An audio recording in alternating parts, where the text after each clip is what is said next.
11th class में जो पढ़ते हैं उन लोग का ये चैप्टर है क्लास 11th का चैप्टर 3 से क्या किया गया है, क्वेश्चन को एकदम आपके ऑब्जेक्टिव टाइप से बना के लगा आया गया है। और जो लोग इस चैप्टर को पढ़े होंगे इसको आसानी से क्या करेंगे, सॉल्व कर पाएंगे।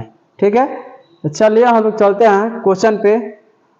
और एक चीज, कभी भी कोई भी क्वेश्चन पढ़ा जाता है या बनाया जाता है तो क्या किया जाता है, सबसे पहले क्वेश्चन को पढ़ के समझने का क्या किया जाता है, प्रयास किया जाता है। उसके बाद क्या करते हैं हम लोग, बनाने का प्रयास करते हैं। तो सबसे पहले क्या आता है, कोई भी क्वेश्चन आपके सामने आता है तो पहले उसे पढ़ के समझने का प्रयास करिए, उसके बाद क्या करिए, बनाने का प्रयास करिए।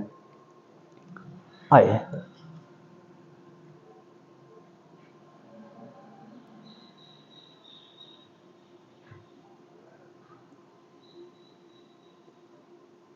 तो ये है क्लास 11 का ज्योग्राफी, और ज्योग्राफी में चैप्टर 3 है।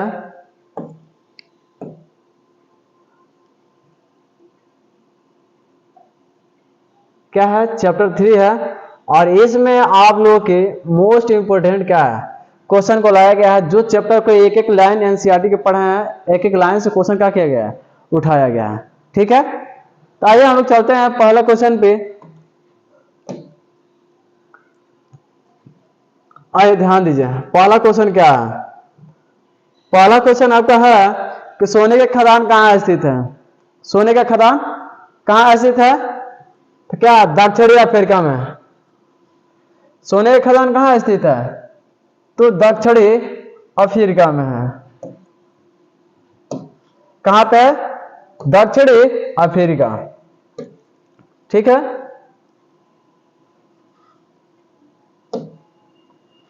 आइए सेकंड क्वेश्चन में चलते हैं हम लोग।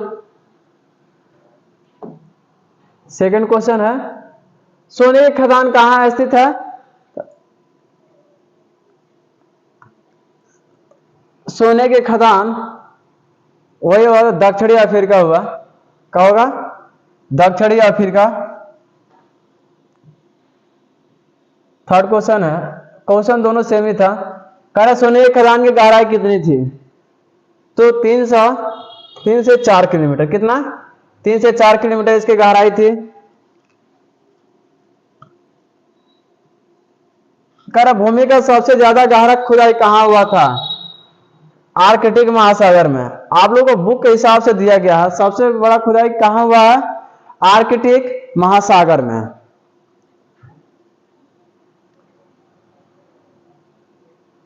भूमि का सबसे ज्यादा गहरा खुदाई आर्कटिक महासागर के कौन सा स्थान पर हुआ था, तो कोला नामक स्थान पे। आर्कटिक महासागर में कोला नामक स्थान पे कितना किलोमीटर खोदा गया था, तो 12 किलोमीटर खोदा गया था। कितना, 12 किलोमीटर खोदा गया था।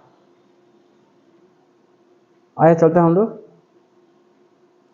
आर्कटिक महासागर में कौन सा प्रोजेक्ट पे खुदाई हुआ था, तो कौन सा project, deep ocean drilling project. Project का नाम क्या था, डीप ओशियन ड्रिलिंग प्रोजेक्ट। यानी ये जो खुदाई हुआ था किस में हुआ था, ओशियन में, यानी किस में कह सकते हैं, समुद्र में क्या हुआ था, खुदाई हुआ था 12 किलोमीटर तक।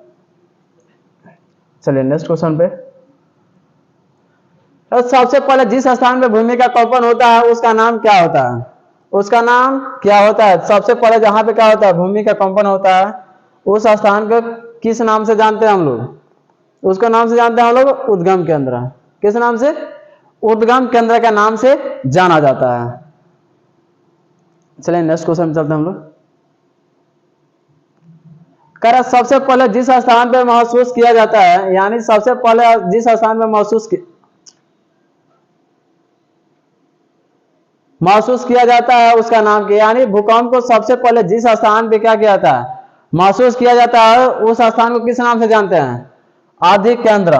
इसको बोलते हैं फोकस, इसको बोलते हैं हम लोग ईपी सेंटर। इंग्लिश में क्या बोलते हैं इसे, आदि केंद्र को ईपी सेंटर कहा जाता है। पृथ्वी पर कितने डिग्री का कोण पर भूकंप आता है, कितना डिग्री का भूकंप आता है, 90 डिग्री पे भूकंप क्या होता है हमारा, 90 डिग्री पे। यानी समझिए कि हमारा क्या हो गया, पृथ्वी जहां से भूकंप का स्टार्ट होता है, इसको मान लीजिए भूकंप यहां से स्टार्ट होता है, इसका नाम क्या होता है हमारा, उद्गम केंद्र। क्या होता है, उद्गम केंद्र नाम दिया जाता है। इसे इंग्लिश में क्या बोलते हैं? फोकस। इसको बोलते हैं जहां पे सबसे पहले फिल किया जाता है, इसका नाम क्या होता है? आधि केंद्र। क्या होता है? आधि केंद्र। इसे इंग्लिश में क्या बोलते हैं हम लोग? इसे इंग्लिश में बोलते हैं हम लोग एपी सेंटर।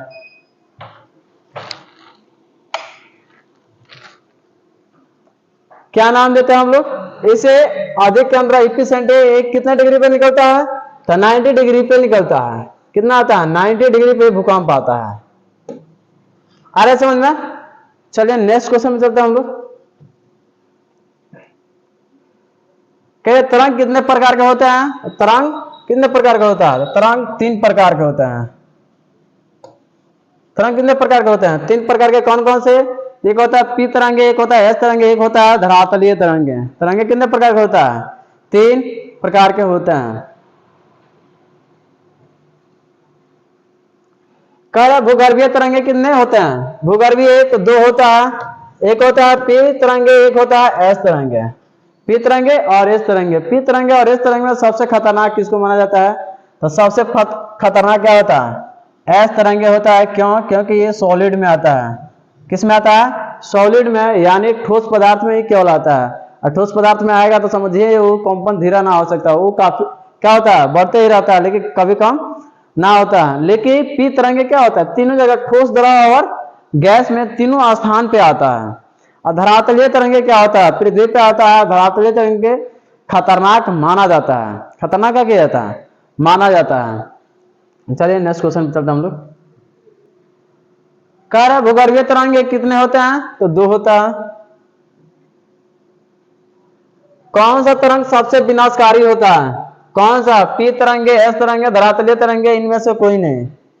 इनमें कोई नहीं। कौन होगा इसमें? तो एस तरंगे। सबसे खतरनाक तरंगे कौन होता है? एस तरंगे होता है। तो नेक्स्ट क्वेश्चन चलते हैं हम लोग। कौन सा तरंग जो ठोस, द्रव और गैस तीनों जगह आ सकता है? कौन सा होता है? पी तरंगे। पी तरंगे क्या होता है? ठोस में भी आ जाएगा, द्रव में भी और गैस में, ये तीनों स्थान पे आ सकता है। नेक्स्ट क्वेश्चन में चलते हैं हम लोग। नेक्स्ट क्वेश्चन है आपका, कौन सा तरंग जो ठोस, द्रव और गैस तीनों में आ सकता है? तो पी तरंगे होता है। पी तरंगे को किस नामों से जाना जाता है? तो प्राथमिक तरंगों के नाम से जाना जाता है। कौन सा तरंग जो ठोस, द्रव और गैस तीनों में आ सकता है? कितना बार हो गया है जी? कौन सा तरंग जो केवल ठोस में आता है? तो एस तरंग है। एस तरंग में क्या होता है? ये इसको ज्यादा विनाशकारी, क्योंकि ये जब तरंगे आता है तो ये अच्छे अच्छे बड़े बड़े सलाखों, बड़े बड़े इमारतों का क्या करता है? ये उलाट ढा देता है, उलाट देता है, गिर जाता है। इसलिए इसको क्या माना जाता है? क्योंकि ये सॉलिड में आता है, ठोस जगह पे ही केवल आता है। कर वह कौन सा तरंग है जो सबसे विनाशकारी माना जाता है? एक होता है, एक माना जाता है। माना जाता है तो कौन होगा? इसमें धरातलीय तरंग हो जाए। माना जाता है इसको, क्योंकि ये आता है तो सॉलिड पे आएगा, यानी ठोस वाला आए पर धरातल पे आएगा, तो समझिए ये खतरनाक माना जाता है। लेकिन एक क्या होता है? बहुत काफी कम आता है। क्या होता है? बहुत काफी कम आता है। आइए, पृथ्वी के अंदर जिस स्थान पर भूकंप महसूस नहीं होता है उसे किस नाम से, यानी पृथ्वी के अंदर जिस स्थान पर भूकंप क्या होता है? महसूस नहीं होता है, उस स्थान को किस नाम से जानते हैं? छाया क्षेत्र, केंद्र, धरातलीय, या इनमें से कोई नहीं? तो इसमें होता है हमारा कौन सा? छाया क्षेत्र। छाया क्षेत्र ये समझिए हमारा हो गया पृथ्वी। अब पृथ्वी क्या हो गया? समझिए यहाँ से निकला, निकला तो डायरेक्ट क्या होगा? 90 डिग्री कोण पे। आज जब भी निकलेगा तरंग कैसे होता है जानते हैं? पानी में अगर छिछलाते होंगे आप लोग, तो जिस स्थान पे कोई चीज गिरता है देखेंगे उसे तरंग कैसे बनता है? आयाम कैसे बनता है उसका? कैसे बनता है? तो ये क्या होता है? ऐसे बनता है इसका। तरंग कैसे आता है? इस टाइप से आता है। और जब आता है तो क्या होता है? छाया क्षेत्र यही बन जाता है, क्योंकि यहाँ के बाद क्या होता है? भूकंप इसके बाद नीचे महसूस ही ना होता है। तो ये यहाँ से बनता है, तो ये बनता है 105 डिग्री से 145 डिग्री के बीच में क्या होता है? छाया क्षेत्र बनता है। यही स्थान पे क्या होता है? भूकंप उतना महसूस नहीं होता है। उस स्थान को छाया क्षेत्र कहते हैं। पृथ्वी के अंदर जिस स्थान भूकंप महसूस नहीं होता है उस स्थान पर कितने डिग्री का कोण बनता है? तो 105 से लेके 145 डिग्री के बीच का कोण बनता है। पृथ्वी का मोटाई कितना किलोमीटर तक का है? अब देखिए पृथ्वी का मोटाई देखा जाए तो बुक में दिया है तो क्या दिया है, उसका एक आधा भाग दिया। जैसे हमारा हो गया ये पृथ्वी, तो पृथ्वी के अंदर का भाग इतना है, क्या दिया है आपके बुक में दिया हुआ है। तो यानी ये हो गया हमारा केंद्र, और केंद्र में क्या हो गया, इसका मोटाई दिया है 6378 किलोमीटर दिया है। इसका मतलब ये आधा है, अगर टोटल लिया जाए क्या हो जाएगा 12700 ऐसे करके कुछ हो जाएगा। तो यानी हमारा आधा का केंद्र दिया 6378।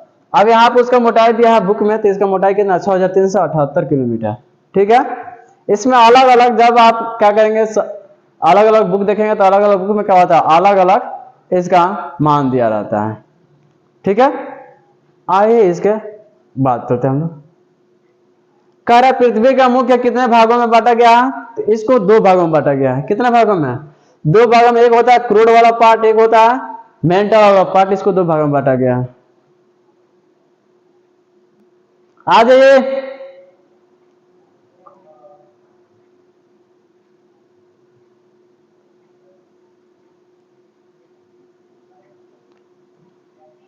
इसके 2 भागों में बांटा गया। आइए हम देखते हैं लास्ट। पृथ्वी का मुख्य कितने भागों में बांटा गया है, तो पृथ्वी को 2 भागों में बांटा गया। करे भूकंप मापने वाले यंत्र का नाम क्या होता है, भूकंप मापने वाले यंत्र का नाम क्या होता है, तो सेस्मोग्राफ।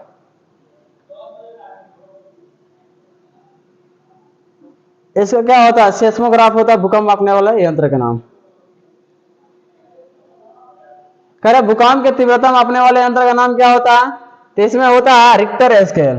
क्या होता है, रिक्टर स्केल। इस पे भूकंप मापा जाता है। भूकंप अगर मान लीजिए कि 1 से 5 के बीच होता है, तो इसको क्या होता है, मिनिमम मापा जाता है, यानी उतना खतरनाक विनाशकारी ना होता है। लेकिन 5 के बाद जो भी भूकंप आता है तो क्या होता है, काफी विनाशकारी होता है।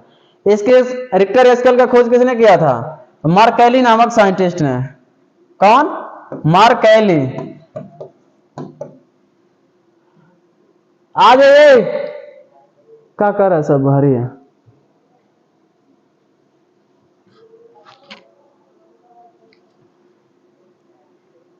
मार्क कैली नामक साइंटिस्ट ने क्या किए थे, इसका खोज किए थे। कहाँ के रहने वाले थे मार्क कैली, तो इटली के रहने वाले थे।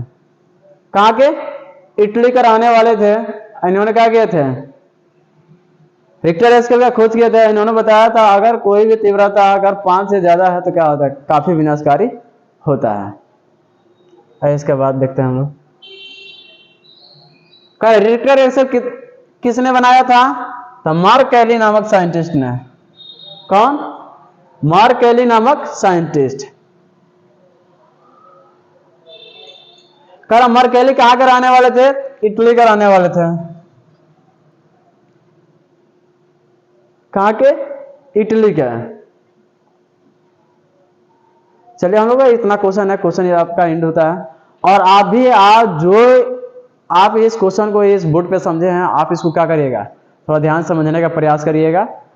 और मैं ये कहता हूं कि अगर आप इस चैप्टर से जहां तक पढ़े हैं वहां तक आपको समझ में आ रहा होगा। और ये जितने आगे देखिए, एक ही बार में टोटल क्वेश्चन को क्या कर सकते हैं, हम इंक्लूड ना कर सकते हैं, क्योंकि लंबा वीडियो हो जाने की वजह से बहुत सारे बच्चे ना देख पाते हैं। इसलिए हम थोड़ा शॉर्ट वीडियो करके क्या करें, डाल रहे हैं। अगर आप इस वीडियो पे है तो आपका करिए लाइक शेयर कमेंट करिए। अगर आपको अच्छा लग रहा है तो शेयर भी करिए और कमेंट भी करिए। अच्छा ना लग रहा है तो वो भी कमेंट में लिख के बताइए। ठीक है, तब तक चलिए मिलते हैं हम लोग एक नए वीडियो के साथ अगले वीडियो में। ठीक है, तब तक के लिए रखिए अपना ख्याल।